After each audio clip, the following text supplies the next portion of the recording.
What's up everybody? Today we're going to do an exciting upgrade to my E39 M5. We're going to do a StopTech big brake upgrade to the rear. Now I've already done the front about a year and a half ago. Made a big difference in this car, especially on track. I thought that the rear would be worth upgrading as well. You can see that the stock calipers, they might say M on them, but they're just single piston sliding calipers. The rear brakes don't do a ton in this car, but you still have bad pedal feel with this because you get pad knocked back and the caliper slaps around. And not to mention, this caliper is from 1999. It's got some age on it. Still working okay, but it'll be a nice upgraded StopTech kit. I opted for the ST22, which is the dual piston. You can fit ST40 quad pistons back here, but you'll need to my understanding, use a wheel spacer to fit the Style 65 wheel. Really like the Style 65s, and I don't like using a spacer if I don't have to. I already had to bacon out my fender a little bit here. So the ST22 is what I chose. When I did the fronts, I had to do a little bit of brake shield trimming to get the caliper and the adapter to fit. The way the StopTech upgrade works, and pretty much all the big brake upgrade kits work, is that they take this off and they mount a bracket that adapts, that you put two bolts into or two studs onto, and then the caliper bolts in this way like it does on most modern cars. On the rear for the E39, we go from a pretty normal size rotor to a much larger rotor. See how much larger it is than the stock rotor, and then very thick with a lot of offset with the hat. This also is a two-piece style rotor versus the stock one-piece. I have to do a lot of heat shield trimming for this particular install. I've seen other do-it-yourself for this, and people basically cut the whole heat shield off. The heat shield is not just to try to keep dust at bay and whatnot. It's mostly to protect the different suspension components, the little ball joints and whatnot, from the extreme heat of the brake system. So you want to try to preserve as much of the heat shield as possible. Unfortunately, you do have to trim a lot of it off. You'll be exposing some of the bottom ball joints in this multi-link suspension to more heat than you would with the stock system. Keep that in mind as you plan for replacement of suspension parts. You're probably going to go through those ball joints more quickly than you normally would, especially if you're seeing a lot of high heat use on track.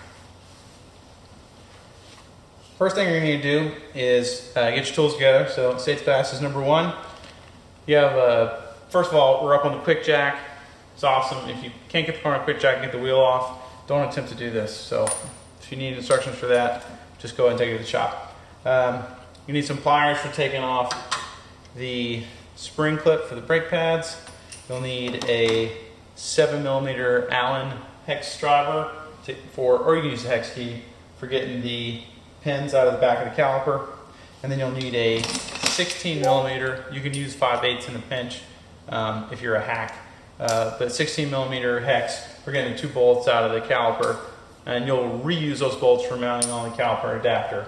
After that, you'll have to use some hex keys to get these two set screws out. Highly recommend that you hit those ahead of time with some CRC Screwloose or similar, just to loosen that up. And a little bit in the holes around the lugs helps as well, because that'll help get the rotor to separate off from the hub. Now, these rotors are not that old, so they won't really be seized on too bad, I don't think. Of course, before you put the car back into service, you're going to really thoroughly clean this. You don't want CRC Screwloose on your braking surface or on your brake pads. And then the tools for trimming the heat shield, you're going to need, this is probably the number one right here, a good set of snips. This is the kind that's got kind of a curve to them, but the snips are definitely the fastest and tidiest way to do this.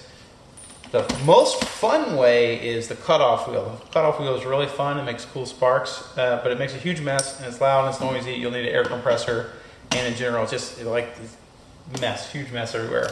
And then you'll need a little die grinder guy, so you can use some pads.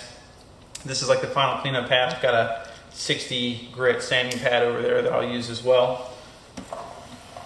And we may have to, in addition to trimming the heat shield, trim back a little bit of cast aluminum on one of the suspension parts. So when you do that, when you use the 60 grit sanding, you're going to want to use some of this stuff. So this is Pepe Lube.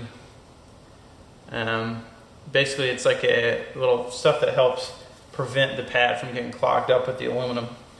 A note on working with aluminum, you're going to try to grind it as little as possible. Aluminum, especially if it gets kind of vaporized in the air, A, it's flammable in certain concentrations, and B, if you breathe it in very, very bad for you. So I'll be wearing, in addition to my safety glasses, a respirator and some earmuffs. So again, if you can avoid doing aluminum, avoid it. Make sure you got the garage doors open and well ventilated, or you got a vacuum system or something when you're working on that. All right, so first things first, this is something if you own an E39, you've probably done like a zillion times. Just yank the guy off, you won't hurt it. Then for this one, same thing. You're gonna wanna use the 7mm to get the dust caps off. Hopefully you have dust caps. Just reach back there and pull them off. There's dust cap number 1. Number 2, you're gonna wanna have something to hold the caliper with. I love just using the jack stand. Have that on standby. This little 3/8 inch drive with the pivoting head is really nice for getting back here.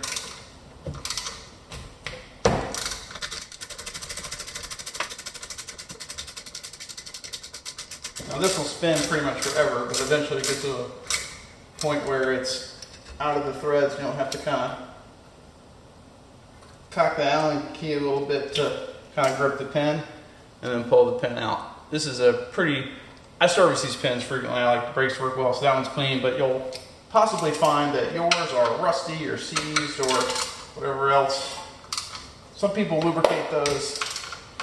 I don't, because it just attracts grease, and then once it gets hot, it cooks off anyways. The stop tech instructions will tell you that one of the first things you're going to do is disconnect the hydraulic line. Don't do that. Say that's like the very last. It makes a huge mess. It drips everywhere. You're going to want to do a lot of test fitting with the caliper, the new caliper dry, before you finally bolt it all together. So leave this hydraulically hooked up, but off to the side, like on this jack stand like I've got.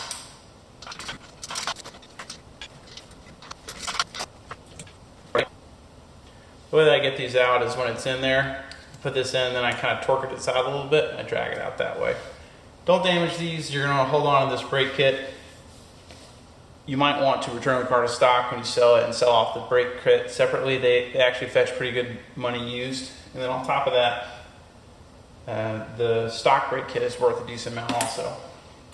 All right, now you got 2 pins out. All you do is pull this off. The brake pads are going to want to just fall out. The inboard one is held in by a clip to the piston if the clip isn't broken, but the outboard one is going to want to just pop out. So place those backside down somewhere safe. Again, it's got a clip on it. And then what I'll do for this is, so I don't place tension on the line, I'll just kind of hang it on the jack stand like that.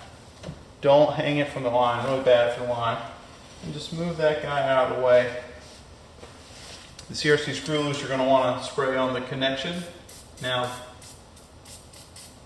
and you're going to use flare wrenches when the time comes for that, but this is not the original line, it's not too seized, but now you've got to take this bracket off. 16mm, again I'm using my guy that pivots, has a ratcheting head. If you've ever replaced a rotor before, it's exactly the same as replacing the rotors. And if you haven't, you probably have no business doing this mod. The Stop Tech kit, to my knowledge, does not provide replacements for these screws. It's been in your best interest to replace them with fresh ones.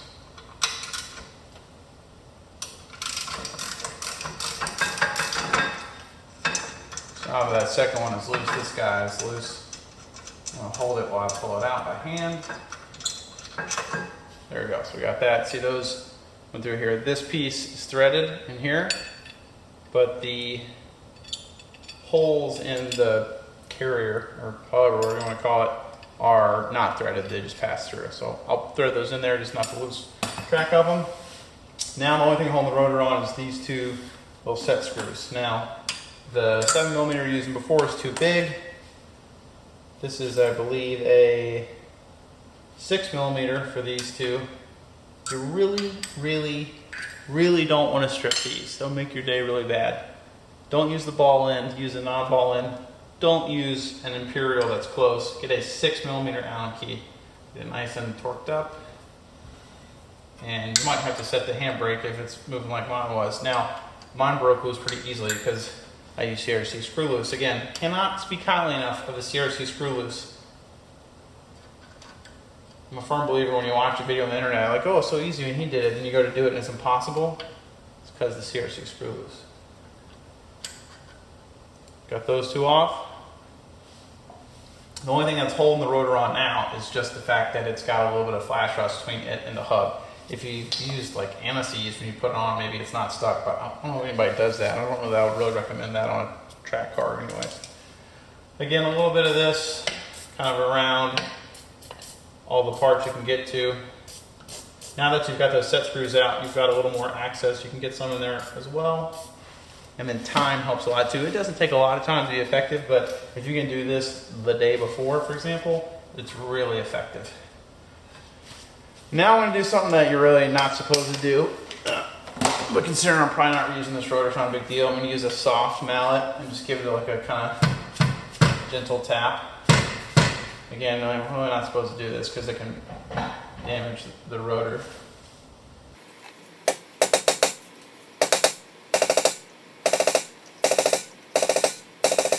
Oh, make sure you don't have the parking brake set while you try to do this because that will prevent this from coming off.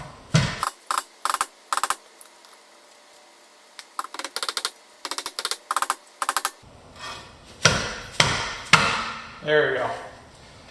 Alright, so that finally gave it up. There's a little bit of rust on the inside surface there is what was causing it to stick. That was why I recommended spraying the CRC in around these holes, so get around there and break it loose.